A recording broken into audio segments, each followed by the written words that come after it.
Oke. Alhamdulillahilladzi hadana li hadza wa ma kunna linahtadiya laula an hadanallah. Asyhadu an la ilaha illallah wahdahu la syarika lah wa asyhadu anna Muhammadan abduhu wa rasuluh la nabiyya ba'dah. Alhamdulillah pada pagi hari ini kita diberi kekuatan oleh Allah Subhanahu wa taala, diberi kesehatan oleh Allah Subhanahu wa taala, diberi kemauan oleh Allah Subhanahu wa taala sehingga kita dapat belajar kembali tentang sirah nabawi. Para santri kemarin pada pertemuan sebelumnya sudah saya sampaikan tentang Khulafaur Rasyidin bahwa mereka adalah Abu Bakar, Umar, Utsman, dan Ali, 4 orang yang disebut Khulafaur Rasyidin. Kenapa mereka disebut Khulafaur Rasyidin? Alasannya yang pertama adalah karena mereka sebagai pengganti Nabi dalam hal apa? Dalam hal memberi petunjuk, dalam hal memberi arahan, dalam hal memberi solusi apabila muncul suatu permasalahan di masyarakat. Maka Khulafaur Rasyidin inilah yang memberikan jawaban, yang memberikan solusi. Ya. Yang kedua, kenapa mereka disebut Khulafaur Rasyidin? Karena mereka sebagai pengganti Nabi dalam menjamin keberlangsungan hukum syariat Islam. Jadi mereka akan mengawal bahwa hukum syariat Islam itu dilaksanakan dengan baik. Dua alasan itulah sehingga mereka disebut Khulafaur Rasyidin. Para santri yang dirahmati oleh Allah Subhanahu wa taala, masa pemerintahan Khulafaur Rasyidin yang 4 itu adalah selama 30 tahun. Jadi masa Abu Bakar, Khalifah Umar, Khalifah Utsman, Khalifah Ali itu selama 30 tahun. Sedangkan negara-negara yang bergabung dengan pemerintahan umat Islam di masa Khulafaur Rasyidin adalah Syam, Irak, Palestina, Mesir, Sudan, dan Afrika. Itu adalah negara-negara yang bergabung dengan pemerintahan Islam di masa Khulafaur Rasyidin. Sedangkan panglima-panglima yang terkenal ada 6 juga, yaitu Khalid bin Walid, Abu Ubaidah, Amir bin Jarrah, Amr bin As, Musanna bin Harisa, dan Sa'ad bin Abi Waqqas. Itu 6 panglima yang terkenal di masa pemerintahan 4 khalifah ya. Para santri, telah kita bahas juga siapa nama asli Nabi Abu Bakar radhiyallahu an, yaitu Abdullah bin Abi Quhafah bin Amir. Beliau bertemu nasabnya dengan Nabi yaitu pada kakeknya yang ke-6 yang bernama Murrah. Abu Bakar radhiyallahu an dilahirkan setelah Nabi, artinya lebih tua Nabi Muhammad sallallahu alaihi wasallam, selisih umurnya bisa nataini wa asyhurin, 2 tahun 1 bulan. Abu Bakar radhiyallahu an mempunyai karakteristik bahwa beliau supel, mudah bergaul, bagus tutur katanya, bagus perangainya, ya. Beliau usahanya adalah sebagai pedagang, Abu Bakar ya. Banyak dari kalangan orang-orang yang mempunyai modal dari orang-orang Quraisy yang menitipkan hartanya kepada Abu Bakar radhiyallahu an. Dijalankan bisnisnya oleh Abu Bakar radhiyallahu an.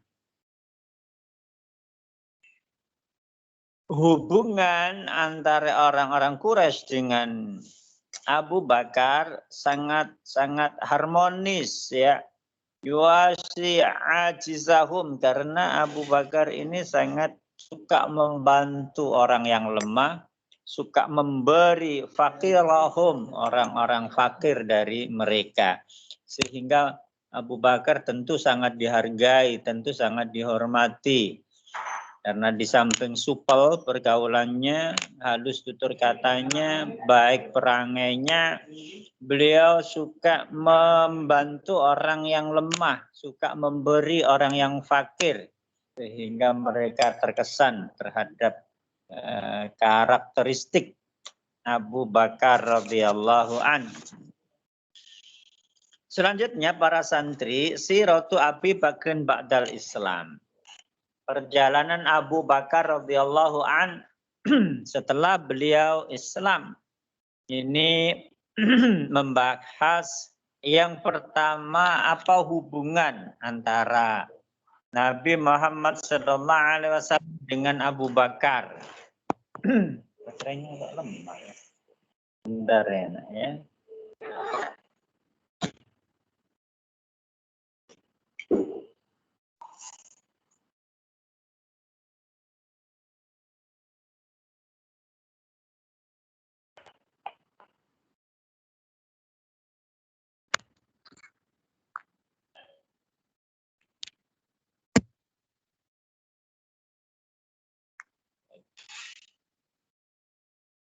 Saya lanjutkan. Yang pertama membahas apa hubungan antara Nabi Muhammad SAW dan Abu Bakar sebelum Nabi Muhammad SAW diutus menjadi nabi. Yang kedua membahas apa yang dilakukan oleh Abu Bakar radhiyallahu an, atau bagaimana reaksi Abu Bakar radhiyallahu an ketika Rasul sallallahu alaihi wasallam diutus menjadi nabi. Kemudian apakah Abu Bakar radhiyallahu an ini berdakwah ya, berdakwah tentang Islam, dan membahas juga apa yang dilakukan oleh Abu Bakar ketika hijrah, ketika Rasulullah SAW hijrah. Ya nak? Mau tanya, ini pelajaran ke berapa Ustaz? Pelajaran ketiga nak. Oh ya. Ketiga. Oh ya Ustaz, makasih. Ya sama-sama nak Mas Huda. Makasih Mas Zaidan. Iya. Tentang hajinya Abu Bakar radhiyallahu an, dan yang terakhir nanti akan membahas tentang apa yang diperintah oleh Rasulullah sallallahu alaihi wasallam kepada Abu Bakar ketika beliau sakit. Ya, ini ya. Para santri, karena Abu Bakrin radhiyallahu an musahiban. Jadi yang perlu digarisbawahi adalah musahiban li Rasulillah sallallahu alaihi wasallam qabla nubuwah. Hubungan antara Rasul sallallahu alaihi wasallam dan Abu Bakar sebelum beliau diutus menjadi rasul adalah musahiban, teman karib ya. Musahiban, teman karib.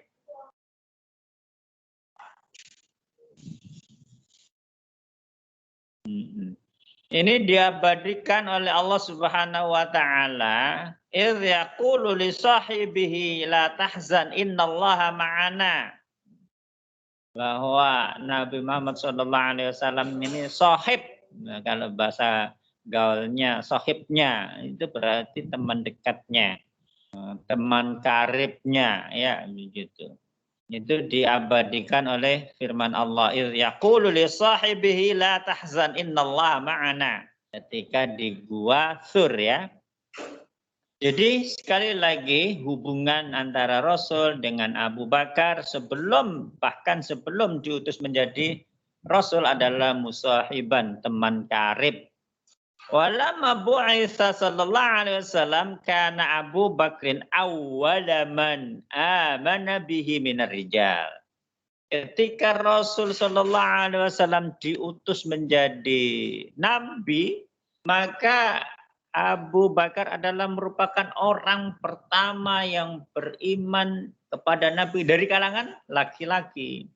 Kalau kita ingat di pelajaran kelas 1 dulu, orang pertama kali beriman dari kalangan laki-laki adalah Abu Bakar, dari kalangan perempuan adalah Khadijah, dari kalangan anak-anak adalah Ali bin Abi Thalib, dari kalangan budak ada yang ingat?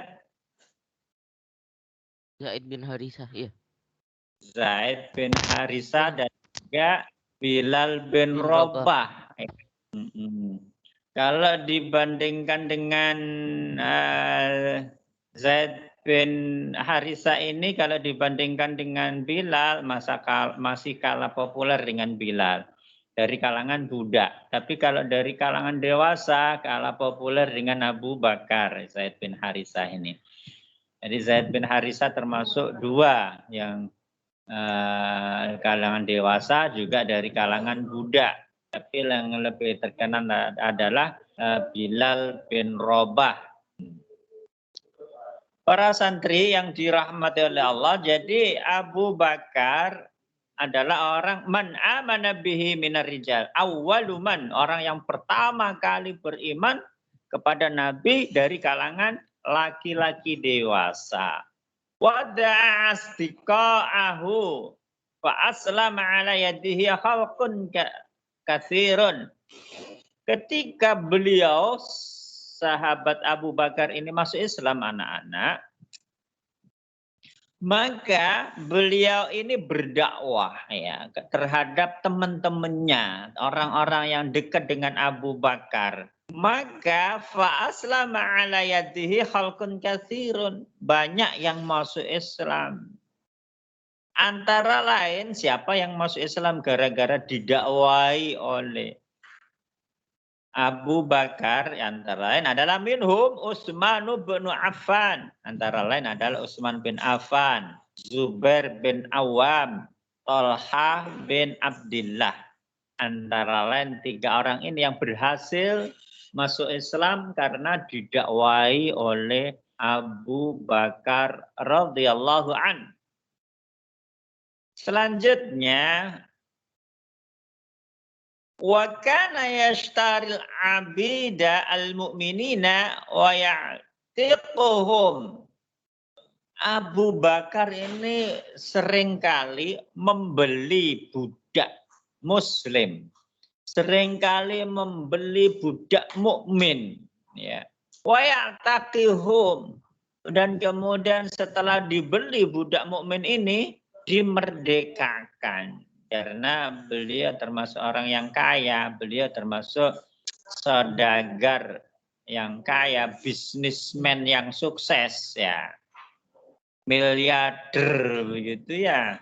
Sehingga beliau ini suka membeli budak mukmin dan kemudian dimerdekakan. Ibtigha wajhillahi ta'ala, tujuannya apa?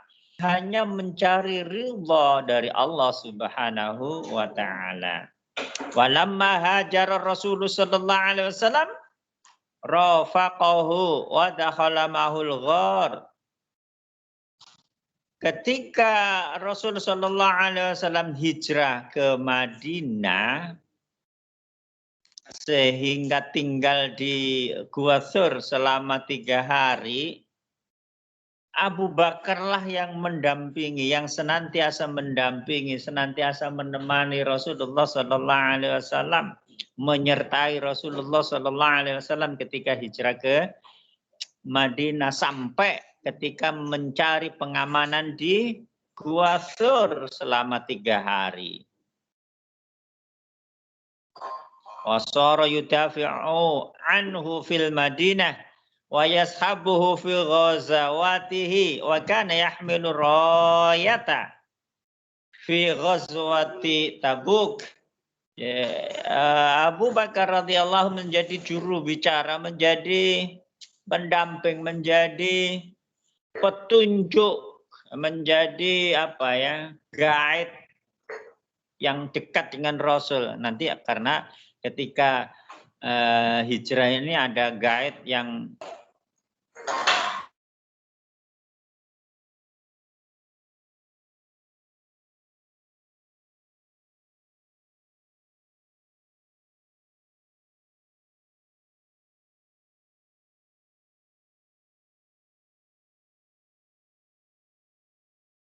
Halo, halo, tes.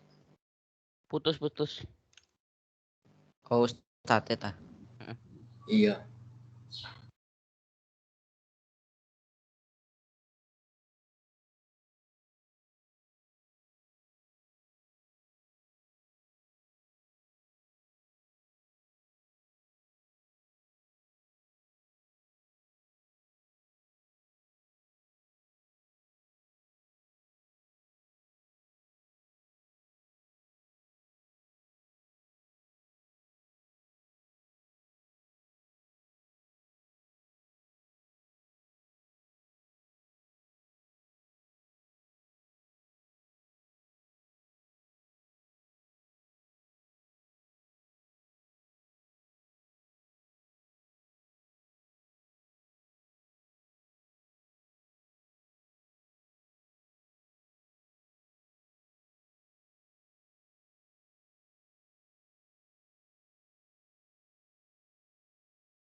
Halo, Ustadz, putus.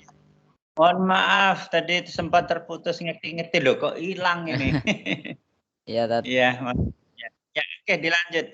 Jadi ketika Rasulullah Shallallahu Alaihi Wasallam hijrah ke Madinah, Abu Bakar ini selalu mendampingi. Bahkan ketika Rasulullah Shallallahu Alaihi Wasallam berada di Gua Sur selama 3 hari, beliau senantiasa menjadi pendamping Nabi Muhammad Shallallahu Alaihi Wasallam.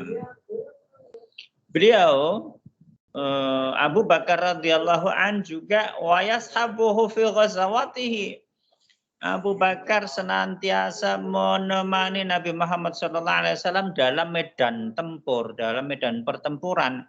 Selalu menemani Nabi Muhammad sallallahu alaihi wasallam. Wa kana yahmilu rayah. Beliau Abu Bakar sempat membawa bendera panji fi ghazwati Tabuk, di perang Tabuk. Jadi memang Abu Bakar radhiyallahu an di samping beliau ini mertua Nabi Muhammad sallallahu alaihi wasallam, beliau ini sangat dekat hubungannya dengan Rasulullah sallallahu alaihi wasallam. Beliau ini sangat dipercaya oleh Rasulullah sallallahu alaihi wasallam. Bahkan ketika para umat Islam ini diperintah hijrah ke Madinah, yang ditahan oleh Rasulullah sallallahu alaihi wasallam menemani di Mekah adalah Abu Bakar radhiyallahu an. Saat itu Abu Bakar ketika ada perintah hijrah, beliau kepengen hijrah, tapi Nabi Muhammad SAW melarang beliau, mencegah beliau, dan beliau taat ya dengan perintah Rasul dan tidak jadi hijrah bersama umat Islam, tapi menunggu bersama Nabi Muhammad SAW. Para santri, wa hajja radhiyallahu an bil muslimina fis sa'atit tasi'ah minal hijrah.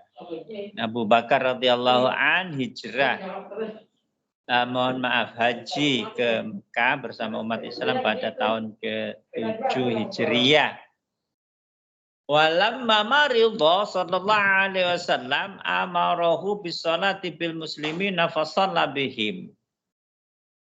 Ketika Rasul Shallallahu Alaihi Wasallam sakit, Rasul Shallallahu Alaihi Wasallam memerintah Abu Bakar, menunjuk Abu Bakar sebagai pengganti Rasulullah Shallallahu Alaihi Wasallam menjadi imam untuk sholat bersama orang Islam. Fasalla bihim, maka Abu Bakar menjadi imam sholat bersama orang-orang Muslim. Wahia isyaratun listihqaqihi al-khilafah. Ini sebagai petunjuk, ini menjadi isyarat. Jadi penunjukan Abu Bakar radhiyallahu an sebagai pengganti imam ketika Rasul Sallallahu Alaihi Wasallam ini sakit, ini menunjukkan bahwa ini sebagai isyarat bahwa pelegalan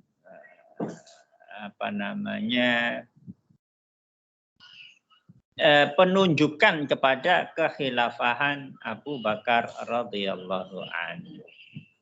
Jadi begitu para santri yang dirahmati oleh Allah Subhanahu wa taala, isyarat awal menjadi dasar kenapa pengganti Rasulullah sallallahu alaihi wasallam menjadi khalifah pengganti Rasul sallallahu alaihi wasallam adalah ditunjuknya Abu Bakar radhiyallahu an sebagai imam pengganti Nabi di saat Nabi Muhammad sallallahu alaihi wasallam sakit. Kemudian Rasul sallallahu alaihi wasallam selalu ditemani oleh Abu Bakar radhiyallahu an dimanapun Rasul sallallahu alaihi wasallam berada. Ketika hijrah sembunyi di Gua Thur, kemudian menuju Madinah, yang mengawal terus adalah Abu Bakar radhiyallahu an. Beliau juga menemani ketika Rasul sallallahu alaihi wasallam di medan pertempuran, di medan perang, dan bahkan Abu Bakar radhiyallahu an pernah membawa ar-rayah, bendera di saat perang Tabuk. Abu Bakar radhiyallahu an, para santri, suka membeli yashtaril abid, suka membeli budak al-mu'minina yang beriman, jadi budak-budak yang Islam, budak-budak yang mukmin, dimerdekakan oleh Abu Bakar radhiyallahu an. Dalam rangka apa? Dalam rangka ibtigha wajhillahi ta'ala, dalam rangka mencari ridha Allah Subhanahu wa taala. Abu Bakar radhiyallahu an setelah masuk Islam, beliau berdakwah sehingga banyak sekali teman-teman karibnya yang masuk Islam, antara lain Utsman bin Affan, Zubair bin Awam, Thalhah bin Abdillah. Itulah teman-teman karib Abu Bakar yang masuk Islam karena didakwai oleh Abu Bakar. Ini antara lain ya. Karena khalqun katsirun, banyak sekali yang masuk Islam sebenarnya.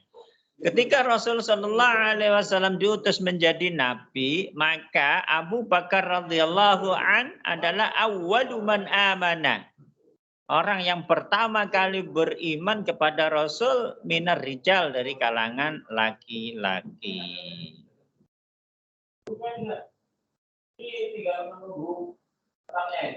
Dan tadi kita sudah membahas bahwa hubungan antara Abu Bakar dengan Rasulullah sallallahu alaihi wasallam adalah musahiban, sahib, teman karib Rasul sallallahu alaihi wasallam qabla nubuwah, bahkan sebelum Nabi Muhammad sallallahu alaihi wasallam diutus menjadi nabi sudah menjadi sahib. Ya, makanya sekarang dipakai anak-anak gaul ini. Itu sahibnya siapa itu? Sahibnya siapa itu?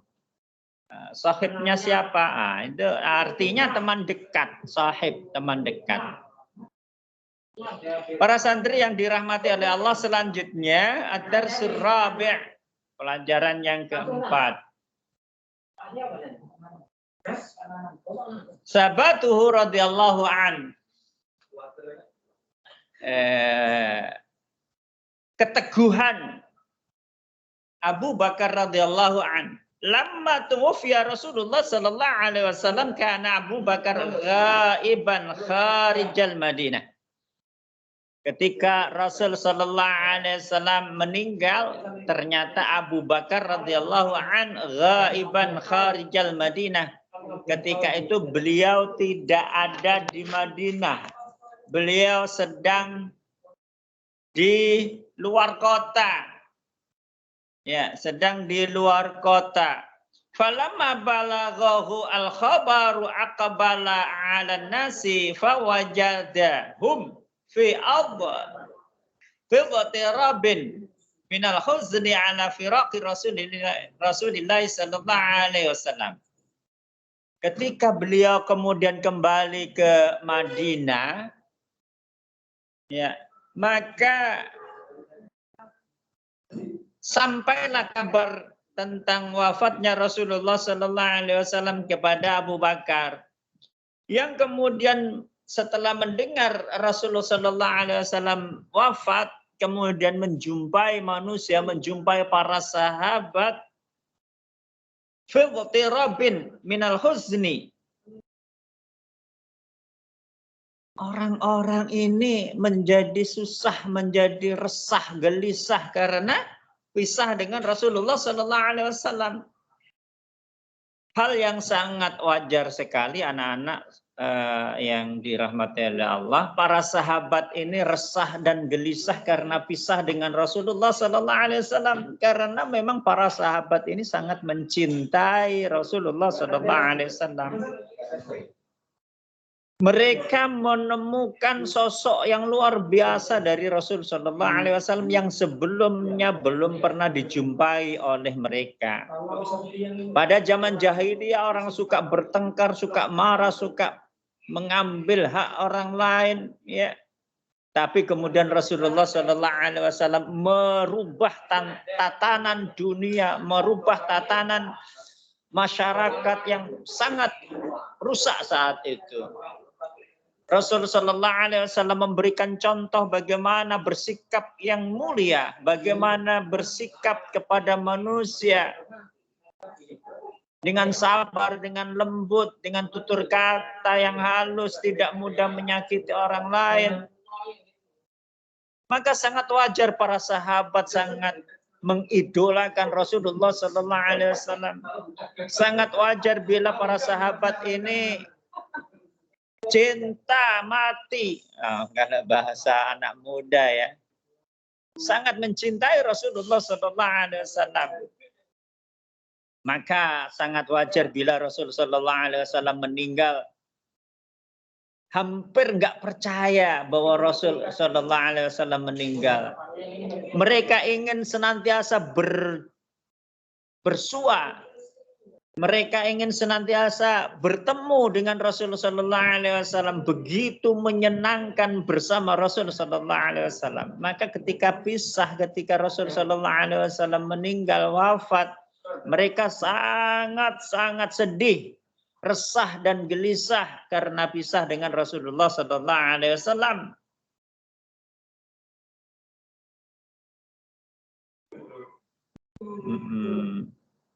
Fasa'ida al-mimbara wa khataban nasa khutbatan hassahum fiha ala sabri. Para santri, kalau dihitung dengan kesabaran, kalau dihitung dengan kedekatan dengan Rasul, kalau dihitung kecintaannya dengan Rasul, maka sahabat-sahabat yang lain tidak ada apa-apanya bila dibanding dengan Abu Bakar. Ketaatan para sahabat yang lain tidak ada apa-apanya bila dibanding dengan Abu Bakar. Tetapi meskipun demikian, Abu Bakar meskipun sangat mencintai Rasulullah Sallallahu Alaihi Wasallam, tetapi ketika pisah dengan Rasulullah Sallallahu Alaihi Wasallam, menerima kenyataan dengan lapang dada, menerima kenyataan dengan ini memang takdir Allah Subhanahu wa taala. Betapa kuatnya mental Abu Bakar radhiyallahu an, betapa tabahnya Abu Bakar radhiyallahu an ketika berpisah dengan Rasulullah sallallahu alaihi wasallam. Bukan berarti Abu Bakar tidak mencintai Rasulullah. Bukan berarti Abu Bakar tidak ingin bersama Rasulullah, tidak. Tapi ini menunjukkan kematangan Abu Bakar radhiyallahu an, sehingga beliau termasuk orang yang sangat tabah. Fasa'idal mimbaro, maka Abu Bakar radhiyallahu an ini naik ke atas mimbar dan kemudian berkhutbah, memberi wejangan kepada manusia, pada para sahabat, khutbatan hassahum fiha ala sabri, agar mereka menghadapi kenyataan ini dengan sabar, agar mereka menghadapi kenyataan bahwa Rasulullah SAW ini diterjemahkan bahwa ini merupakan takdir yang Allah berikan, ya. Ini merupakan salah satu ciri keimanan manusia. Dan kemudian Abu Bakar radhiyallahu an menyampaikan, "Man kana ya'budu Muhammadan fa inna Muhammadan qad mata. Wa man kana ya'budullah fa innallaha hayyun la yamut." Berdasarkan firman Allah yang nanti kita sebut, Abu Bakar radhiyallahu menyampaikan, "Wahai para sahabat, barang siapa yang menyembah Nabi Muhammad sallallahu alaihi wasallam, ketahuilah bahwa Nabi Muhammad sallallahu alaihi wasallam telah meninggal, bahwa Nabi Muhammad sallallahu alaihi wasallam telah dipanggil oleh Allah Subhanahu wa taala, bahwa Nabi Muhammad sallallahu alaihi wasallam telah wafat." Tetapi para sahabat, "Wa man kana ya'budullah," siapa yang menyembah Allah, fa innallaha hayyun la yamut. Barang siapa yang menyembah Allah, maka sesungguhnya Allah senantiasa hidup dan tidak akan mati. Summa tala qaulahu ta'ala. Kemudian Abu Bakar mengutip firman Allah Subhanahu wa taala, "Wa ma Muhammadun illa rasulun qad khalat min qablihi rusulu afa immata au qutilan qalabtum ala aqabikum." Mengutip firman Allah yang artinya, dan tidaklah Nabi Muhammad SAW itu adalah merupakan satu utusan yang sebelumnya Allah telah mengutus rasul-rasul. Qad khalat min qablihi rusul. Sebelumnya Allah Subhanahu wa taala juga telah mengutus rasul-rasul yang lain, nabi-nabi yang lain. Afa immata au qutilan qalabtum ala aqabikum. Apakah jika Nabi Muhammad SAW itu mata, wafat, atau terbunuh, apakah kalian akan kembali murtad, akan kembali ke agama kalian yang dahulu, akan kembali kepada perangai kalian yang dahulu? Ini sindiran dari Allah Subhanahu wa taala yang dikutip oleh Abu Bakar radhiyallahu an. Ini peringatan dari Abu Bakar radhiyallahu an agar kita sabar terhadap keputusan Allah Subhanahu wa taala. Kita dipisahkan dengan Nabi Muhammad sallallahu alaihi wasallam. Kita dipisahkan dengan orang yang kita cintai. Artinya begitu kurang lebihnya. Bukan berarti kita tidak mencintai Rasul, bukan berarti kita tidak ingin selalu bertemu dengan Rasul, tetapi ini adalah merupakan keputusan Allah Subhanahu wa taala. Kita dipisahkan dengan Rasul dan kita harus menerima kenyataan ini. Begitu kurang lebihnya apa yang disampaikan oleh Abu Bakar radhiyallahu an, karena melihat para sahabat begitu sedih, resah, gelisah karena pisah dengan Rasul sallallahu alaihi wasallam. Karena resah, gelisah karena berpisah dengan orang yang paling ia cintai. resah gelisah karena pisah dengan orang yang paling ia gandrungi, yaitu Rasulullah sallallahu alaihi wasallam.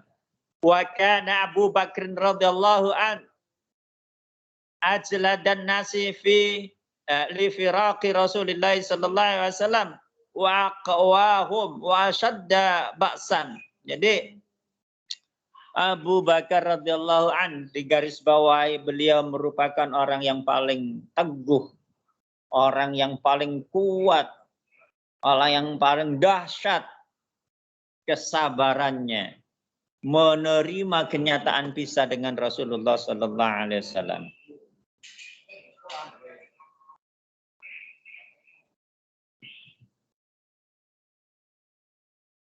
Maka para santri, para sahabat pada saat itu menjadikan Abu Bakar radhiyallahu an menjadi qudwah. Wattakhadhu Abu Bakrin qudwatan fis sabri was sabat. Maka para sahabat mengambil qudwah, mengambil contoh, mengambil teladan kepada Abu Bakar dalam hal apa? Fis sabri was sabat, dalam kesabaran dan keteguhannya dalam menerima kenyataan yang sebenarnya sangat pahit, tetapi Abu Bakar sangat bisa menerima keputusan Allah Subhanahu wa taala. Demikian para santri yang dirahmati oleh Allah Subhanahu wa taala. Jadi Abu Bakar radhiyallahu an merupakan orang yang sangat tabah, orang yang sangat sabar dalam menghadapi cobaan. Anggap itu sebagai cobaan karena berpisah dengan orang yang paling ia cintai. Karena berpisah dengan orang yang paling ia gandrungi. Ya.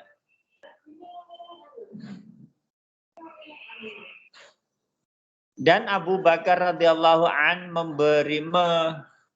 menetralisir keadaan pada saat itu yang sebenarnya sebelumnya para sahabat sangat resah, gelisah karena berpisah dengan Rasul, sedih. Ya, berpisah dengan Rasul sallallahu alaihi wasallam. Tapi Abu Bakar radhiyallahu an kemudian memberikan semangat kembali. Ya, untuk menghadapi masa depan. Nah, begitu. Tidak putus asa, seakan-akan manusia saat itu putus asa karena pisah dengan Rasul, sedih, lemes, begitu ya. Tapi kemudian dibangkitkan kembali oleh Abu Bakar radhiyallahu an agar menjadi orang yang sabar, karena man kana ya'budu Muhammadan fa inna Muhammadan qad mata. Orang siapa yang menyembah Nabi Muhammad, sebenarnya Nabi Muhammad sallallahu alaihi wasallam telah wafat.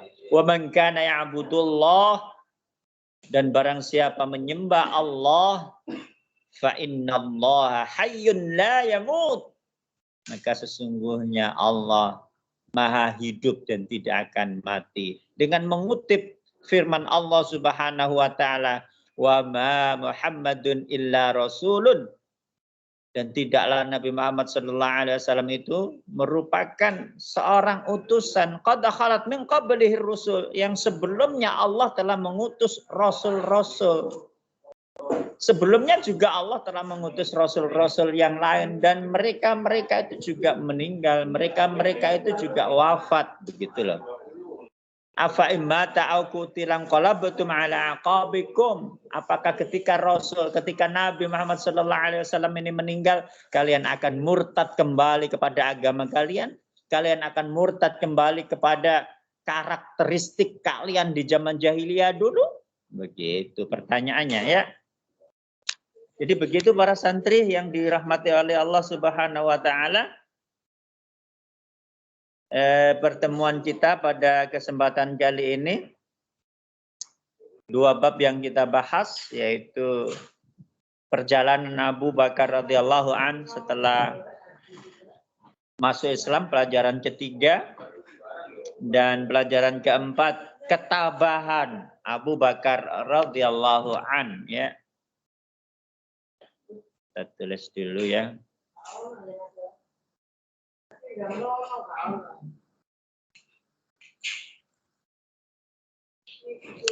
Barangkali ada yang ditanyakan anak-anak. Mas Zaidan, Mas Zen, Mas Huda, Radityo. Iya ada Pak Ustaz. Insya yang Allah ditanya? enggak sih Ustadz. Insya Allah enggak Ustaz.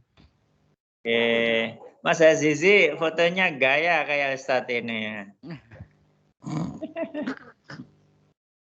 Iya Ustaz. Mas Zaidan matanya bersinar. Oh. Mengsok keras. Ya, baik, mari kita akhiri pertemuan kita pada kesempatan kali ini dengan bersama-sama membaca hamdalah dan doa kafarah. Alhamdulillah. Alhamdulillahirabbil alamin. Subhanakallahumma wa bihamdika asyhadu an la ilaha illa anta astaghfiruka wa atubu ilaik. Assalamualaikum warahmatullahi wabarakatuh. Waalaikumsalam warahmatullahi wabarakatuh. Terima kasih Ustaz. Assalamualaikum. Assalamualaikum warahmatullahi wabarakatuh.